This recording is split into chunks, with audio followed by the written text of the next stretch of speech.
Chapter 17, Act 17, We Are Enough. Act 17, We Are Enough. The four of them slowly approached Edge, cautiously optimistic that Ruby Kent didn't seem like the type of guy to come back for a sneak attack. The fact that he had let Edge go was surprising, but he had seemed genuine in his sentiment to want a fair fight. Rosa kneeled down beside Edge's still body, and he let out another pitiful moan. "Are you all right?" Cecil asked, hesitantly leaning over him.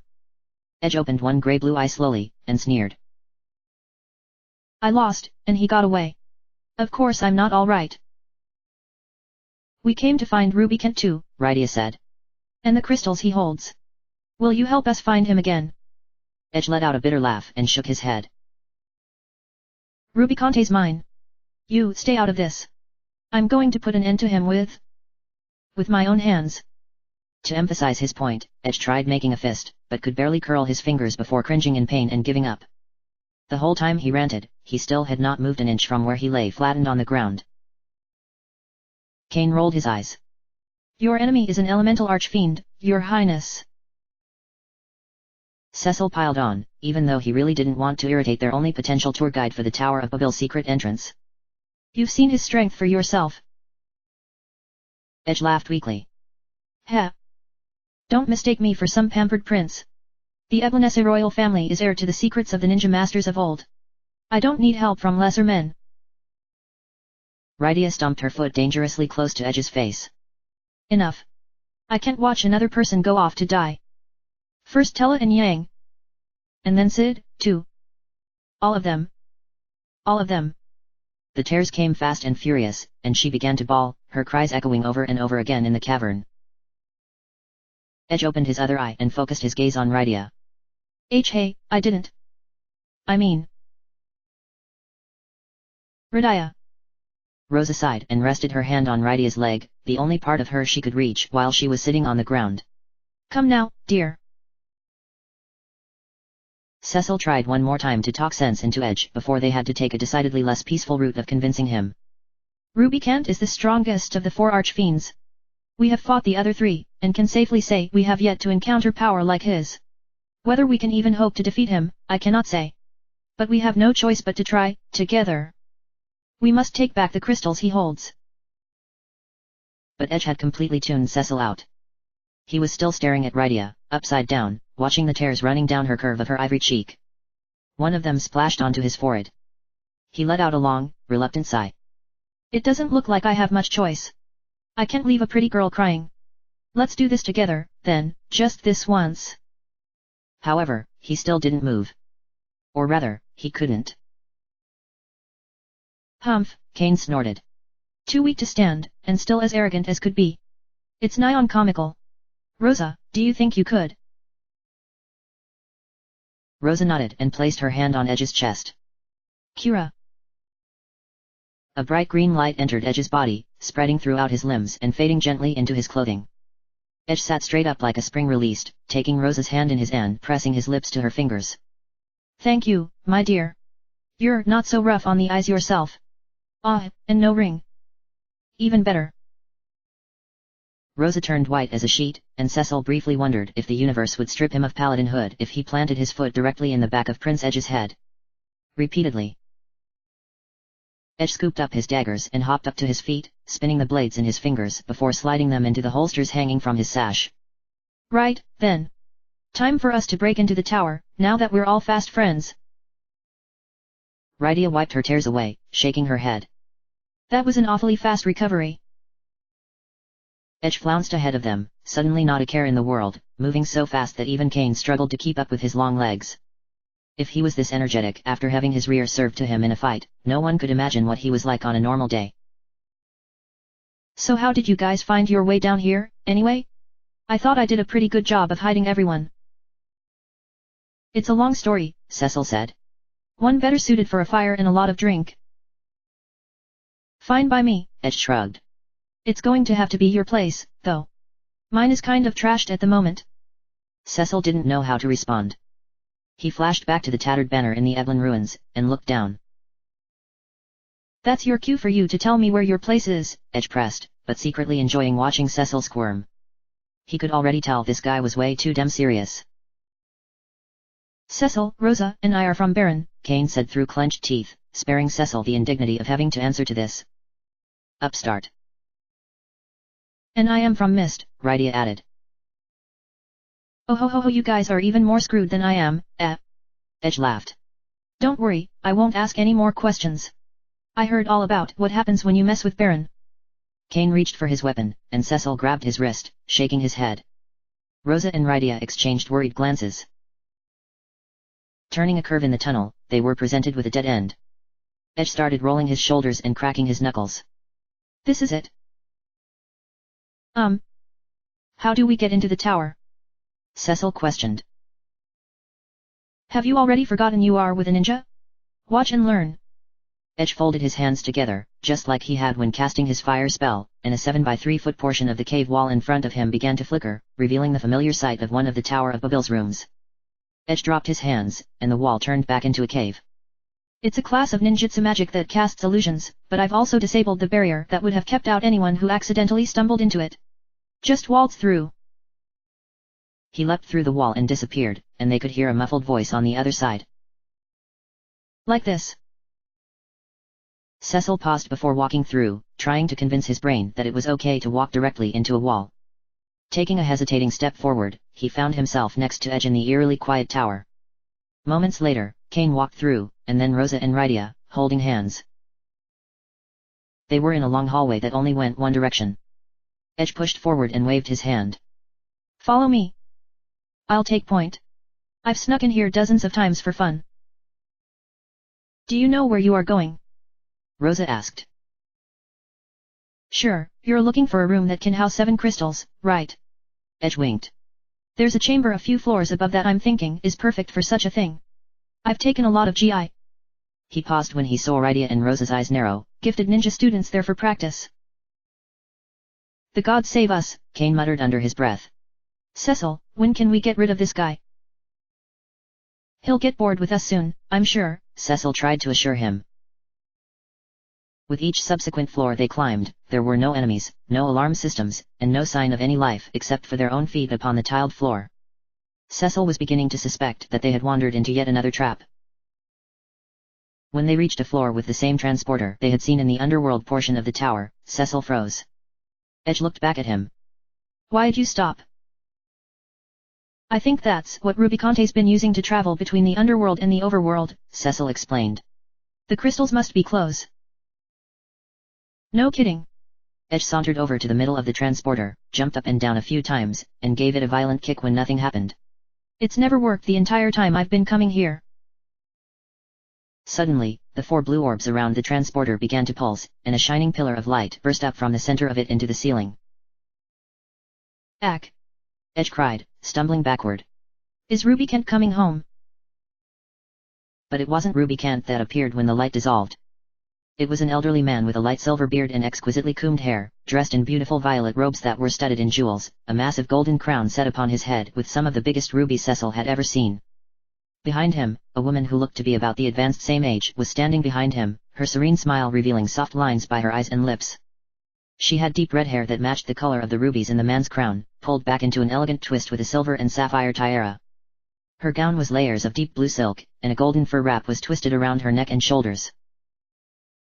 Edge froze in place, and Cecil, Kane, Rosa, and Rydia looked at each other. Did he know these people? The man stepped forward, holding his hand out. Edge. Dad. Edge asked weakly. Mom. Heavens, I thought they were dead. Rydia trailed off. Isn't that what the ninja told us? Oh, thank goodness, you're all right. The woman exclaimed, and Edge cast aside his hesitation, running to her and practically knocking her over as he threw his arms around her neck, burying his face in her furs. And you as well. Oh, Mom. Cecil felt something cold gnawing at his stomach. This didn't feel right. He couldn't put it into words, but he felt like he had experienced an off-presence like this fairly recently. Come, Edge. The Queen of Eblan said, stroking his hair back gingerly as he nuzzled into her. Yes, come with us. The king smiled. With you? Edge asked eagerly. Where? I really need to take you to the others. The people will be so happy to see you. Cecil stared pointedly as the queen continued to stroke Edge's hair, but noticed something odd. Her nails, painted a light purple color, seemed to be growing longer and sharpening to a point that glimmered from the light of the glowing transporter. Edge! Cecil stepped forward. Edge! Look out! To hell! His mother shrieked, and made her move, digging her nails into her unsuspecting son's back. Ahhhhh! Edge cried, falling to his knees as her nails retracted, leaving a stain of red that quickly spread across his back. He cringed as he looked up at her. Mom! Both she and the king started laughing manically as the transformations started to take place. The queen's limbs began to meld into her torso, her skin turning purple and scaly with yellow spikes. Her body took on one long shape, like a snake, and she curled herself into a spring, bouncing up and down off her tail as she glowered over Edge. Her golden fur wrap transformed into wings on both sides of her neck, and long, spiraling pink and green horns emerged from her temples. As she laughed, a forked tongue flicked spittle out of her mouth. The king's skin began to mutate into blue and black fur, his limbs bursting out of his clothing as he ballooned to 3 times his normal size. A spiked, reptilian tail swung free from what remained of his tattered robes, and his face contorted into a half-bird, half-lion hybrid, reminiscent of a gargoyle. Purple and black bat wings exploded from his shoulder blades, flapping erratically. All Edge could do was stare in horror, even when the king lashed out with a claw the size of a bear's and knocked Edge over, ripping open the exposed flesh of his arm. Edge! Cain cried, and leapt to him, throwing him over his shoulders and dashing back out of the way just as the king and queen mounted another attack. Cain set Edge down, who was still stunned. You wish for death? The king growled. Allow me to speed all of you on your way. Edge, what do you want us to do? Rosa cried as she kneeled down next to him and healed his wounds. Are these really your parents? Why yes. Edge sniveled, not able to take his eyes off of them, tears gathering at the corners of his eyes. They have their eyes. My mom and dad's eyes. Look out! Cecil cried, sliding in front of Rosa and Edge as the queen stretched out like rubber and swung out her tail to strike. She hit Cecil's shield, and the impact nearly knocked him over. Rydia stood in the rear, too disgusted to be able to look the monsters in the face. She had to buy them some time to figure out what happened. But how? At last, the idea came to her. She closed her eyes, urgently calling upon Shiva, goddess of ice. A freezing cold torrent of wind blew through the room, and crystalline snowflakes began to pour from the sky. As they drifted downward, they began to gather and swirl in front of Rydia, eventually coming together in a ball of light and giving birth to a lithe ice fairy, cloaked in ice with light blue skin and spiky dark blue hair. The fairy began to dance among the snowflakes, unfolding a fan in her hand, blowing a kiss from behind it. The king and queen became instantly encased in ice, and the fairy laughed melodically at her handiwork and disappeared. For those few moments, there was respite. Edge climbed back to his feet and withdrew his daggers, sweat trickling down his temple. What am I supposed to do? I can't kill them. He turned to Cain. And neither can you. Cain threw up his hands. I was only interested in saving your pompous ass, which I did. Stop it. Rosa glared. We have to. Oh no. The ice began to crack, and suddenly exploded, the shards flying into the air and raining down upon them like twinkling diamonds. The king and queen hissed in rage, crossing the transporter to slither toward them once more. Stop! Edge cried, running out to meet them before he ended up luring them to the others. He was the one they wanted, right? He crossed his arms over his face as they rained blows upon him again, but he didn't back away. What happened to you? Mom, Dad. It's me. Your son. He cowered, closing his eyes as he anticipated another strike. The king dropped his claw mid-strike, shaking his head repeatedly and growling under his breath. The queen shrieked and slithered backwards, her neck wings folding in on themselves. Edge, thinking he would have been smacked against a wall by now, slowly opened his eyes. The king and queen looked at each other, letting out pathetic yowls. Edge! The king spoke. Hear me while I can yet speak. We are no longer human. What we are has no right to live. What? Edge cried. Wait a minute. Forgive us, Edge, the queen said, back to her soft voice. Edge shook his head, blinking away his tears. We must depart now. Before the madness takes us again. I need you to serve Evelyn well, my son. No. Edge screamed, his eyes clenched shut as he tossed aside his daggers and ran to embrace them. Don't go. Farewell, Edge, the queen whimpered, a single human tear rolling down her cheek. The king and queen looked at each other sadly, and closing their eyes, simultaneously burst into glittering grey dust. Stumbling forward from trying to embrace nothingness, Edge fell to his knees and sobbed as the dust gently drifted down into his hair and got caught in the tear trails on his cheeks. Please don't go. Edge bowed so low to the floor that his nose touched it, deferring to any god out there that could possibly have mercy on an insignificant orphan prince. I still need you both. Such cruelty. Rosa covered her mouth. This is beyond inhumane. The transporter glowed blue again, and Rubicant made an appearance. Swishing his cape behind him, he gazed upon Edge, pity etched into his gnarled features. Edge looked up at him, swiping away his tears. Rubicant. You bastard. For this. You will pay dearly.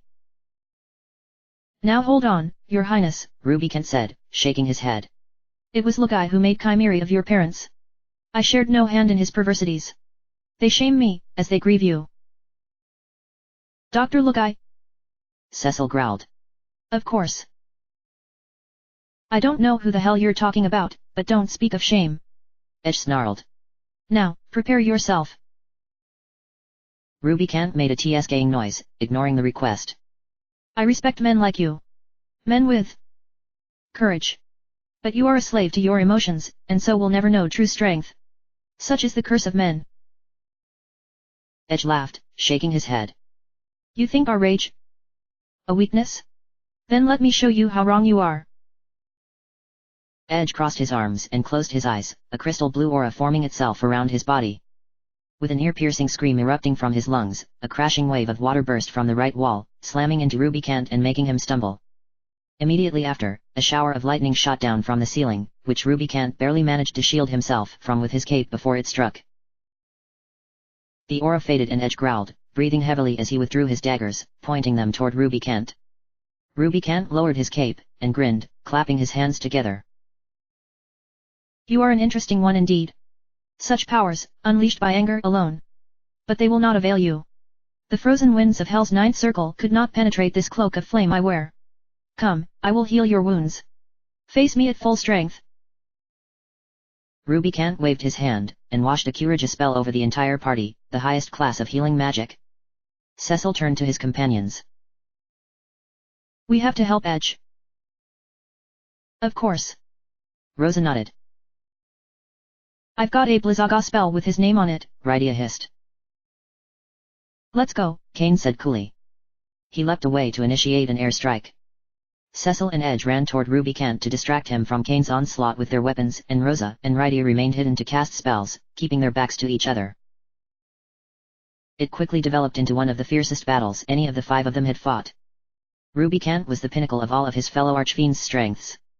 His attacks were as devastating as Scarmaglioni's, his signature Inferno spell barely leaving Rosa seconds to heal the party before he initiated the would-be finishing blow. His defense was impenetrable thanks to his cloak of flame, like Cagnazo's massive shell shield. And his speed was devastating, dodging attacks as adeptly as if he could manipulate the wind itself like Barbaricia. Cecil, Kane, and Edge would attack from every angle, but Rubicant could twist his cape around him in seconds to fend off one attack, and back-kick the poor bastard who tried to hit him from behind in the next heartbeat. They are getting destroyed out there, Rosa gasped for breath, exhausted from vigilantly stringing together high-level healing magic spells. She felt like she was about to pass out. Blizzaga! When the men gave her an opening, Rydia summoned human-sized icicles that first crashed into Rubicant and then formed a crystal in lotus shape, exploding in a mess of ice and snow. Rubicant cursed and stumbled, wrapping himself tightly in his cloak. That bought them a few moments to regroup for a new strategy. Your ice is so effective as long as he is not shielded. Rosa collapsed to the floor, holding her burning hot forehead. I just need to rest a moment. Rydia worriedly looked down at Rosa. Do you need an ether? Rosa slumped over before she could reply. Hey. Edge grunted, blocking a punch that came at him underneath the cloak right as Kane flew down from above, lance pointed.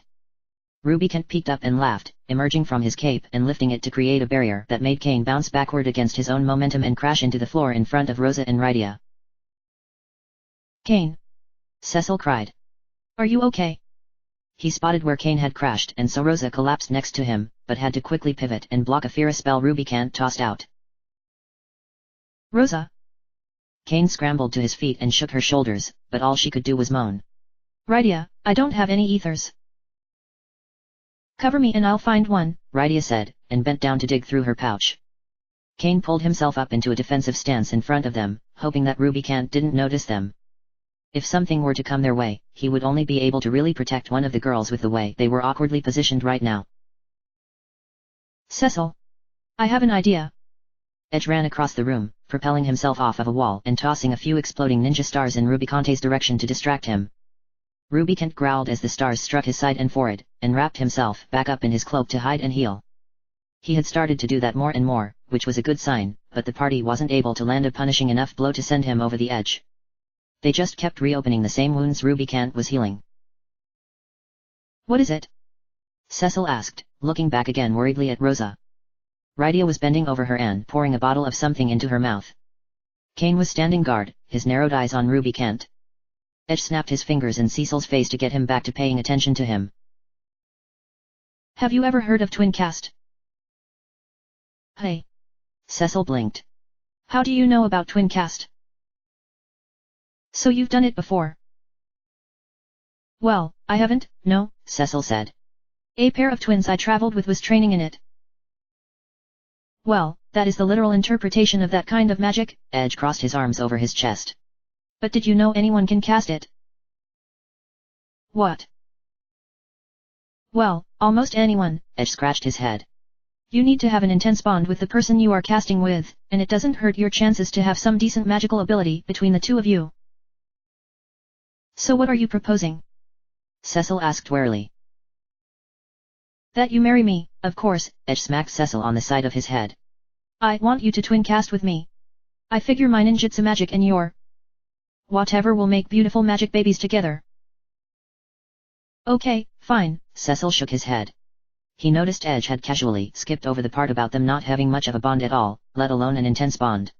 Just please stop using that analogy. What do we do? I'm not sure, I've never gotten anyone to agree to do it with me before, Edge grinned. Let's just both concentrate and see what happens. We need to stay perfectly in sync and vulnerable with each other. If one of us hesitates, the spell won't work and we'll be left wide open. Rosa, are you okay now? Rydia asked. Kane reached down and took Rosa's hand, hauling her back to her feet. I'm so sorry, Rosa shook her head. I wish I were stronger. Be on guard, Kane warned. Rubicant is emerging from his cloak. Rubicant tossed his cloak back, laughing as the ninja stars Edge threw at him pushed their way out of his flesh and clattered to the floor, useless. He turned toward Cecil and Edge, preparing to conjure a fresh inferno spell. Kane, Rosa, and Rydia saw Cecil and Edge standing together, their eyes closed and their hands folded, totally oblivious to the impending danger. The very faintest of red auras was glowing around their bodies. Run! Rosa shouted, sure that they could hear her voice, but they didn't move. Kane leapt forward to take the hit with his shield, and Rosa reached her hand out after his departing form, calling his name. The inferno spell burst forth from Rubicante's hands, spiraling toward Cecil and Edge in a fiery rush. Kane made his landing in the spell's path and winced behind his shield with closed eyes, imagining the horrible pain he was about to experience and praying that Rosa could save him in time. There was a piercing whistle, and flash of red light burst from between Cecil and Edge, whisking Inferno away like a child blowing out a birthday candle. The red light quickly expanded and filled the room, pouring from Cecil and Edge's hands. Kane opened one eye and looked around, feeling an incredible surge of power running through his veins. If Inferno didn't hit him, what had? What they? Rydia lifted her hands in disbelief. I feel like I could bench press an airship. Me too. Rosa gasped. Like I've limitless strength. She shrugged off her bow and pulled out an ice arrow, aiming for Rubicante's torso. The arrow shrieked through the air like a bullet and collided with Rubicante so hard that it sliced through his flesh and his cloak, smashing into the wall behind him. Rydia's jaw dropped as Rubicante howled and fell to his knees, clutching his stomach. Rosa stood there with her bow in hand, stunned. Cain took the opening and closed in, berating Ruby Kent with blows from his lance. Cecil and Edge opened their eyes and looked at each other, both also feeling the incredible effects of the spell. I think we just twin casted. Edge grinned. Shall we finish this? Gladly. Cecil unsheathed his sword and dove in after Cain. He figured there was time to analyze this more thoroughly later. Now that they were no longer in any danger of Ruby Kent hiding under his cloak and getting healed by errant magic, Rydia summoned her mist dragon, catapulting herself onto its neck, reaching her hand out to Rosa. Come on up. Let's get you a better view. Rosa smiled and took Rydia's hand, pulling herself up onto the mist dragon's back. Firing off arrow after arrow, Rosa was able to attack from above thanks to the Eidolon's height, while Rydia ordered the dragon to drown Ruby Kent in holy mist with a crack of her whip. Ruby Kent finally collapsed forward onto the floor, laughing softly as black blood continued to ooze from his many wounds and soak up into the cloak of flame so much that it had the appearance of being dragged in tar. Yet more blood dribbled from his lips as he rasped his approval. Most interesting. You combine your strengths to overcome foes stronger even than yourselves. You are fine warriors indeed. Lord Golbez himself will find you no easy opposition. I pray the day comes that we can fight each other again. In a burst of flame that made Cecil, Cain, and Edge jump backwards in surprise, Rubiconte's body burned away, leaving a neat pile of ashes and just a scrap of his cloak. Edge rested his right hand over his heart, bending to one knee and pressing his left hand in the ashes. Reaching up, he drew a smudge of ash over his forehead and closed his eyes. Mother. Father. You can rest in peace now. The mist dragon disappeared, and Rydia and Rosa jumped down to join the others. The red light had begun to fade from the room, and soon it was back to its normal, sterile self. Cecil, what happened? Rosa blinked. It was like you and Edge were dead to the world, and then we were suddenly filled with incredible strength. Well, we cast a twin cast spell, Cecil struggled to explain. I don't know what though, exactly. When I saw Palom and Porum do it, theirs took a totally different form. Twin cast will take different forms depending on whom the spellcasters are, Edge finally spoke, standing back up and kicking Rubiconte's ashes away with disgust. This isn't an exact science, but two strong-willed people who are bonded will cast what is called a bravery spell, where their internal strength is manifested into abundant physical strength for whoever they are with. Two people who have a spiritual bond, usually mages, will produce a faith spell, elevating the wisdom and will of those around them for stronger magic. A powerful, mutually protective friendship between two spellcasters will result in bubble, which doubles the stamina of everyone and keeps them going longer. There are a few other spells, like the ones twins can cast based on their blood bond, and those that are triggered by bonds of deep love and even deep fear, but I have never known anyone that cast them. That's amazing, Rydia reluctantly admitted. She never thought someone like Edge could teach her as much as the king and queen of the Eidolons, but here she was, learning something new about magic. We ninjas have always studied the twin cast as part of the mastering of our arts, but it's very rare to be successful at it unless you have a strong bond with your partner and one of them must have very powerful magical ability if the other person has none. Otherwise, both of them could have average abilities. Wait. Cecil frowned. You said all that before but you glossed over the rare to be successful part. Well, I didn't want to plant any doubt in your mind that we could do it, Edge grinned. And it worked, right? You could have both been killed, and Cain too. Rosa huffed. And then I would need to hunt down your ghost and kill you again, Edge. Edge slid up to her and put an arm around her shoulders, blowing into her ear. Don't be jealous just because Cecil and I cast an awesome bravery spell, he whispered. I still think you're prettier than him. You cur. Rosa hissed, and kicked him in the ankle with the high heel of her boot. Edge winced and thumbed his nose at her. I take it back. Cecil has way better hair. Rydia leaned in toward Cecil, wondering to herself if Edge understood how truly close he was to being buried in this tower with Ruby Kent based on the death glare Cecil was making. Cecil. I think your twin cast experiment has revealed to us that we found a snake and not a prince. Cecil's glare melted into confusion, but he then remembered the dream she had told him about, and his face drained of color.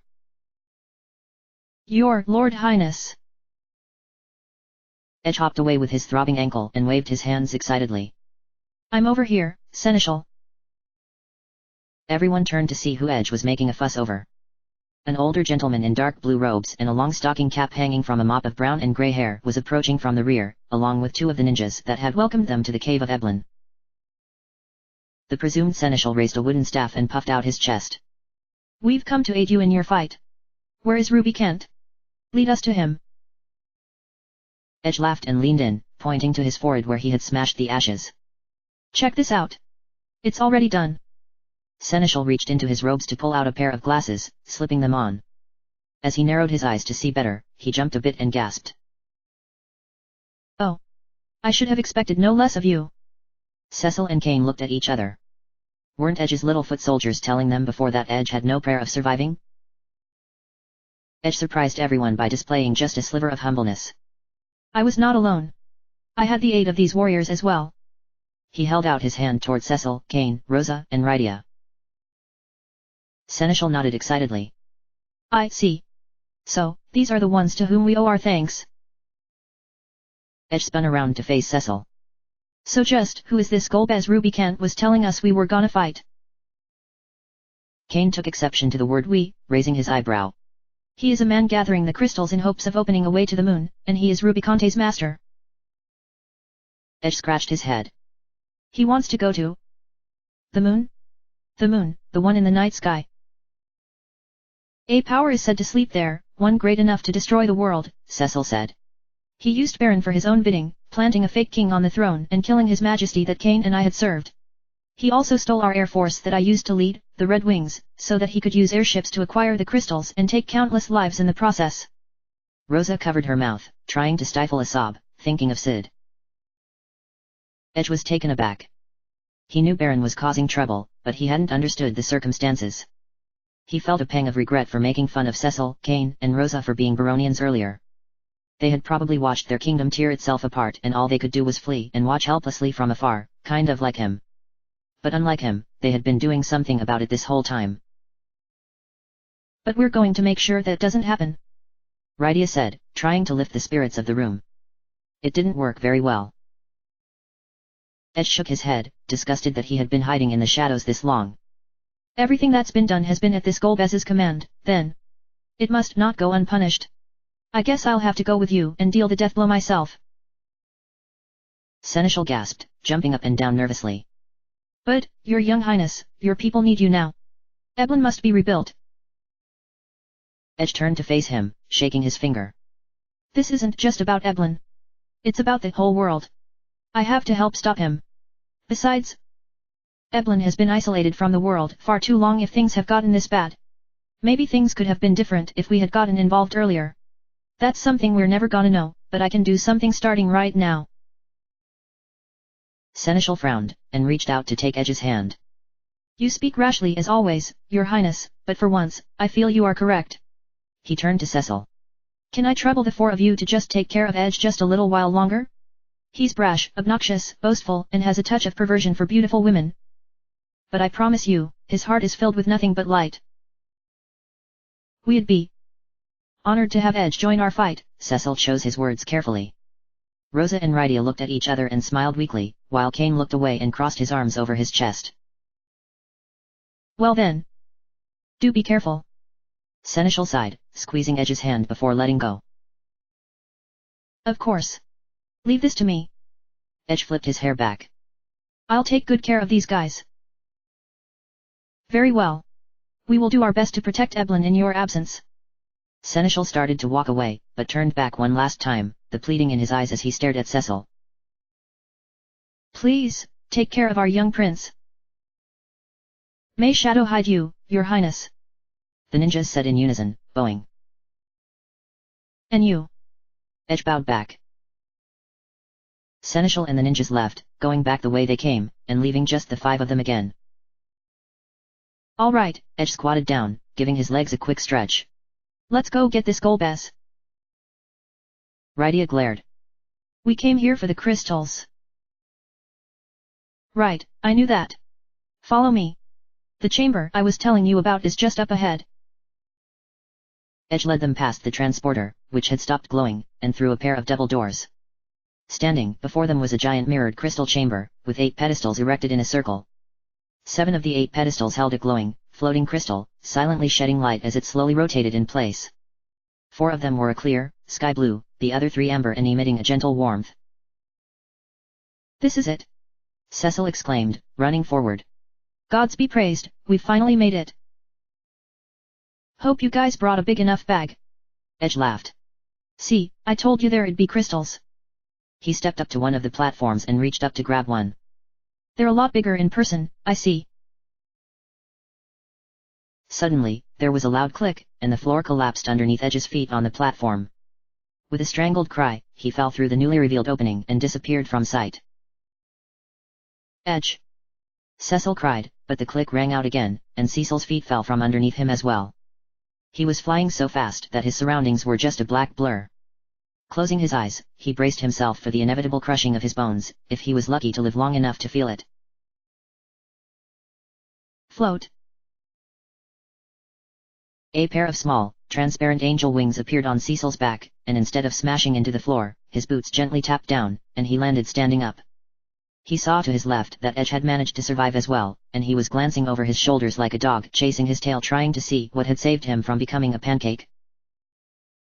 Kane, Rosa, and Rydia joined them seconds later, the wings disappearing from their backs once Rosa touched down. "Is everyone okay?" Rosa asked. "Thanks to you, yes," Kane sighed. "That was amazingly quick thinking," Edge acknowledged. "You must be a pretty powerful white mage to group cast like that while falling to your death." "I do my best," Rosa smiled. "But where are we?" Rydia asked. "We're still in the Tower of Babel, right?" They were in a room that had the same white floors and walls as the chamber they had fought Ruby Kent in, but of course the opening above them was wide open, and pitch black so they couldn't see just exactly how far they had fallen. In fact, there were hardly any lights in the room at all, just a few glowing blue spheres wedged in the corners. "I suspect based upon the heat, we've fallen back into the subterranean level of the tower," Kane said.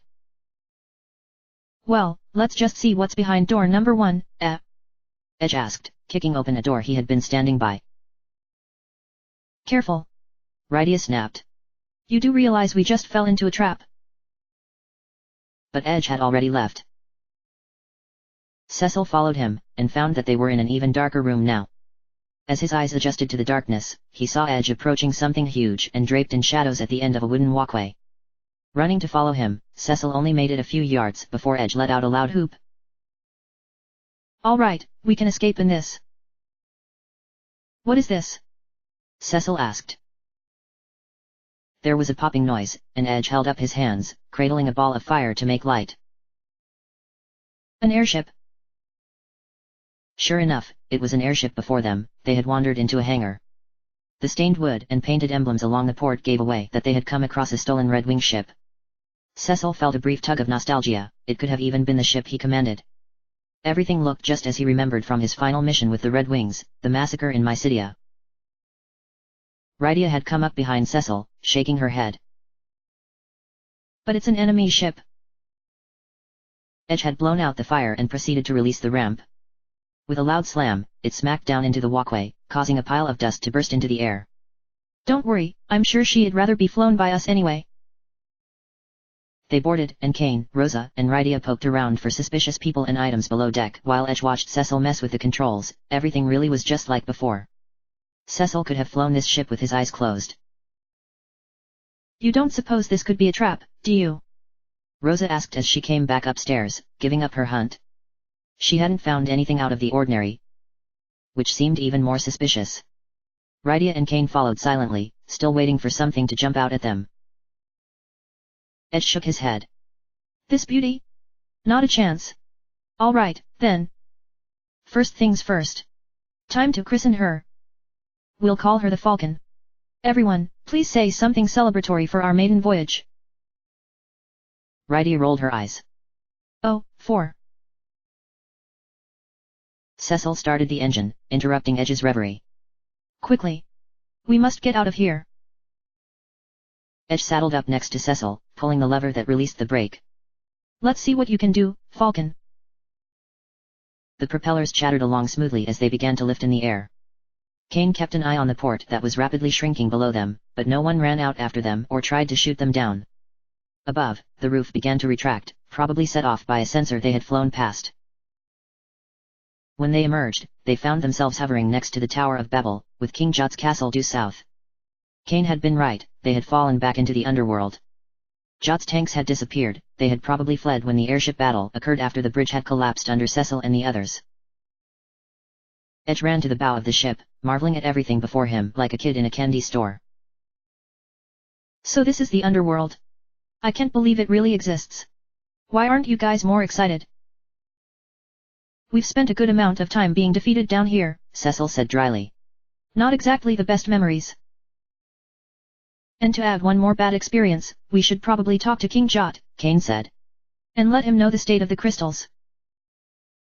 Agreed, Cecil said, and attempted to cross the magma toward the castle. However, the Falcon let out a violent shudder, and Cecil quickly pulled back over land. I think we've answered why this one was left behind in the hangar, Rosa said. No mithril wrapping to protect from the magma. We should be okay if we stay over land, Cecil said. I'll navigate carefully. It's just going to be a little slow going. Oh dear. We won't be able to go to the Famarch to get help like this, Rydia frowned. And we've no way back to the surface to get more mithril. Why not? Edge blinked. How'd you get here before? We kind of blew up the entrance on our last trip out, Kane said. It was an emergency situation. Ahahaha. I can't wait to see the look on this King Jot's face when you tell him all this, Edge grinned. Are you really on our side? Rydia snapped. Of course I am. Edge protested. But you have to understand, I've been with a despairing populace for the last few days of my life. Your drama is a very nice breath of fresh air for me. Unbelievable, she sighed. I take it back. I don't think you're the snake after all. What was that? Nothing. End of chapter. Chapter end.